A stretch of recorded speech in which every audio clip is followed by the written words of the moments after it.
Powered by NBC bearings, লম্বা দৌড়ের জন্য। গতকাল ধুন্ধুমার পুলিশের গুলি, আজ থমথমে মানিকচকের এনায়েতপুর। এখনো আতঙ্কে সিঁটিয়ে বাসিন্দারা, পুলিশের ভয় ঘর ছাড়া অনেকেই। বাম কংগ্রেস জোটের ডাকে মানিকচকে 12 ঘন্টার বন্ধ দোকানপাট, জনশূন্য রাস্তাঘাট। মানিকচকে বিদ্যুৎ বিভ্রাট, শাসকের অন্দরেই উল্টো সুর। লোডশেডিং এর জন্য ঘটনা নয়, বিবৃতি বিদ্যুৎ মন্ত্রী। দাবি ওড়ালেন দলেরই বিধায়ক সাবিত্রী মিত্র। গরমে কারেন্ট না থাকায় সমস্যা, বহুবার অভিযোগ করেও কাজ হয়নি, দাবি এমএলএর। বাংলায় ফের সালিশির লজ্জা, মালদার হরিশ্চন্দ্রপুরে তৃণমূল পঞ্চায়েত প্রধানের বাড়িতেই সালিশি, নির্মম অত্যাচার। 4 ভাইকে ধারালো অস্ত্রের কোপ, অভিযোগ ঠিকাদার ও পরিবারের বিরুদ্ধে। সালিশি বসানো ভুল হয়েছিল সাফাই প্রধানের স্বামীর।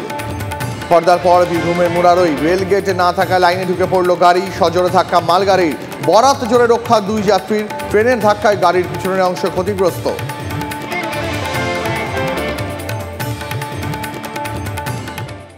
পাওয়ার্ড বাই এনবিসি বিয়ারিংস, লম্বা দৌড়ের জন্য।